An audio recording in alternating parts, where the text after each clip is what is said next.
What's good with YouTube? You already know Big Flocko with a convict's perspective, and I'm smashing, dashing, sliding on through with a little bit of energy.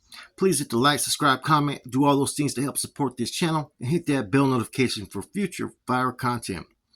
And we got another one with the MS-13 in the federal courts in the Brooklyn district in New York. But man, this case had a whole lot of different things going on, man. It just goes to show the different type of functions that you'll see between the California factions of MS-13 and the ones that are out of state. This one was really treacherous. A lot of its members ended up being from Honduras.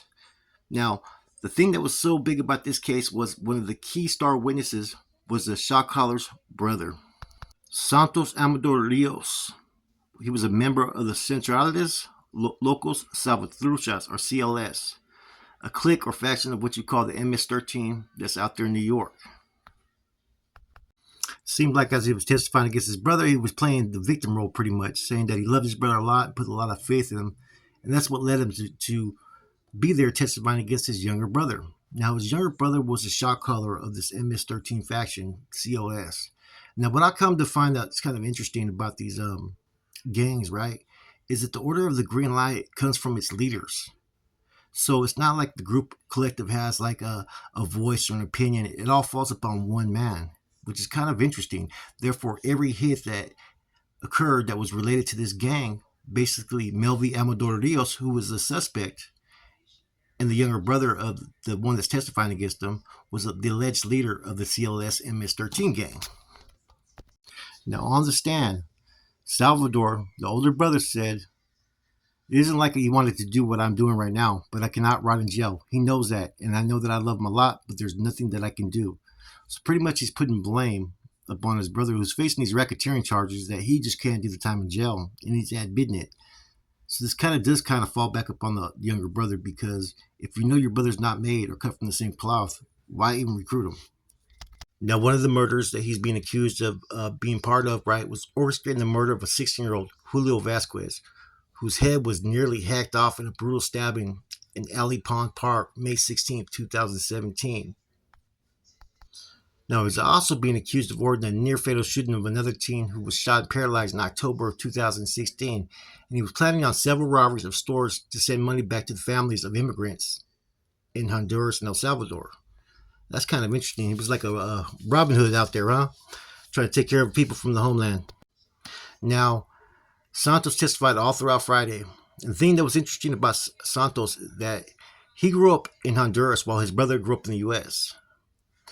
And Santos came to Queens, he was able to join the MS-13 quickly, even though he hadn't proved himself with a murder. So he was already holding a key position within the MS-13 clique there in Central, even though he hadn't proved himself within the gang. Now, he testified right about how gang graffiti sparked a chain of events that led to Vasquez's murder. Vasquez, I guess, joined the gang at a low-level chiquero with a friend nicknamed Tiburon in 2016. I guess Tiburon brought another pal named Matatan into the fold. Right, this is what Salvador's testifying to. Now, what I'm about to discuss next is something that I always notice that always happens from these gangs members that come from, Honduras, Salvador, and it's that the MS members became convinced that Matatan was secretly a member of the rival 18th Street gang after noticing the graffiti tag with his name and other gang symbols. Like I said, typical paranoia. They've done this before. They've always suspected people to be informants and whatnot. Next thing you know, they're killing someone because they're young and they're immature to the game. And a lot of times what they're thinking is all just paranoia that doesn't even exist. Now, Manahan was supposed to order the hit, basically, right? But they couldn't find him. It turned out that Manahan ran to Pennsylvania. MS-13 members suspected Tiburon tipped him off. So what they did was they ordered Tiburon killed because they felt an order was given on this individual and it was basically exposed. So the task fell to Vasquez, who was having his own problems with the gang, including losing one of the clique's gun. Vasquez was given a week to kill Tiburon and redeem himself. Now, Santos was given a week to kill Tiburon to redeem himself, but Santos allowed that to pass, right? So he was marked for death as well. And Melvi had the first words in the gang, which meant he had to prove any member being killed, including Vasquez. So apparently, Melvi gave the order, his brother testified. Now, apparently, two individuals did it. Josue Colocho Leva and Luis Inquito Rivas did the deed. They stabbed him nearly 3 dozen times. Both men pled guilty about a week ago before the trial and are expected to do 35 years behind bars. Apparently Santos said that this death affected him and he would get drunk, man, and just think constantly, right? And all the reasons why the brother, was testifying and whatnot, he's trying to redeem himself and, make his peace with God and change his ways, right? I still find it harder, man, that, this is his blood brother. This is his younger brother. He's supposed to be the big brother. I bet you there was a time when his younger brother looked up to him. Even though the younger brother had more rank within the gang, I'm pretty sure the big brother was pretty much looked at with respect. And that's pretty much a fucked up fucking feeling just to hear that, this situation even occurred. One thing is when it's someone within your gang, a rival gang and whatnot, but his own brother, man, I just kind of find that hard to believe. But when you live that gang lifestyle, there's no loyalty in this period. Whether it's your bloodline brother, cousin, or whatnot, there's been individuals who've killed each other that were brothers.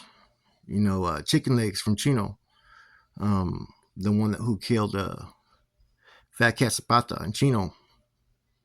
He was an NF member. He ended up killing his brother.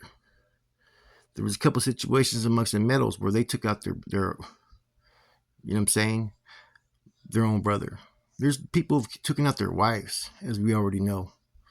So when it comes to that gang lifestyle, a lot of times people choose their gangs before even their own family.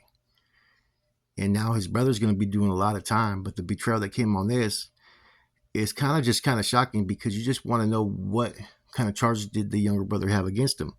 Because in the beginning, he kind of straight up said that he knew I couldn't do no time and I'm not going to rot in jail. So that's the only thing that the younger brother needs to sit there and kick himself in the ass, that he's doing time now because he knew his brother wasn't cut from that cloth, and yet he still included him and let him know what was going on.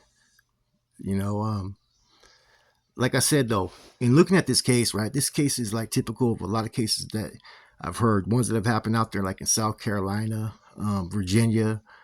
There was that one case where they basically fucking stoned and hit the kid so many times with like different sticks and machetes that they couldn't even, the parents couldn't even identify their own child. Now, he was like, I think 15 or 16 years old.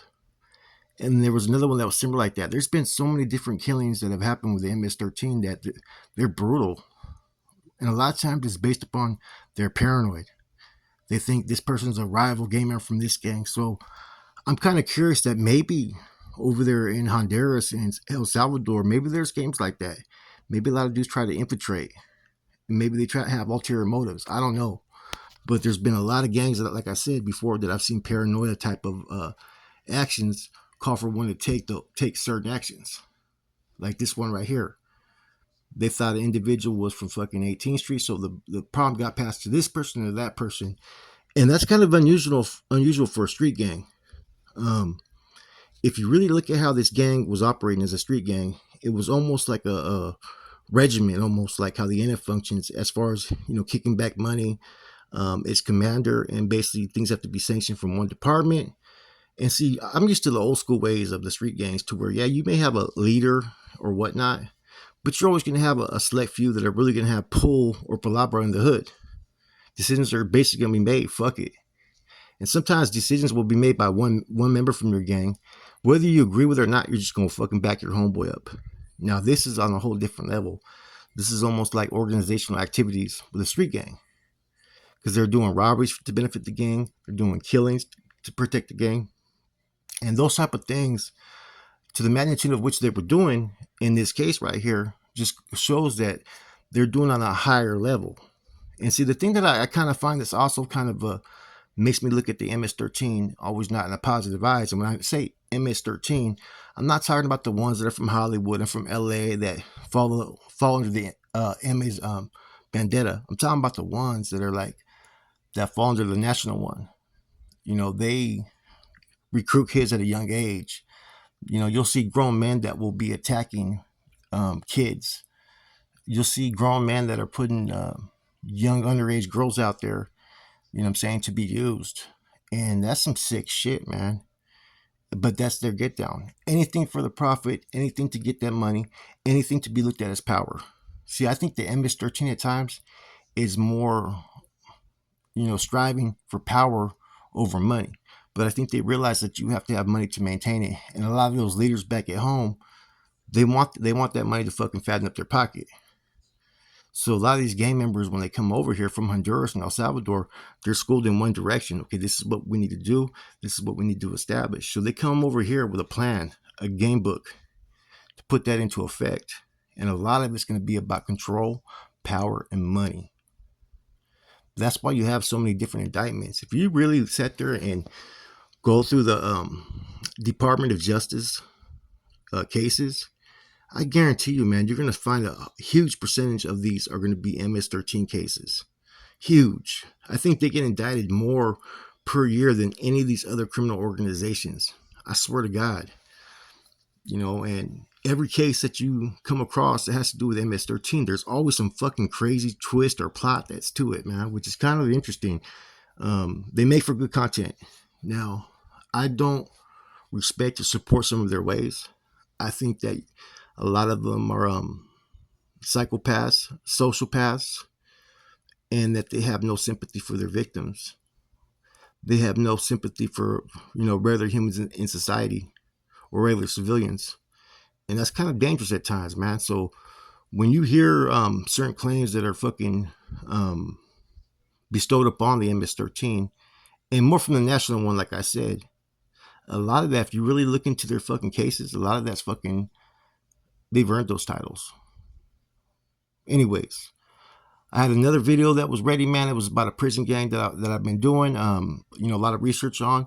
Apparently it's yellow. I'll try to drop that later on. I got another one that's coming up that's going to be a big one. It's a 30-minute video, so tap into that one. With that said, it's your boy Flacco. I'm gone.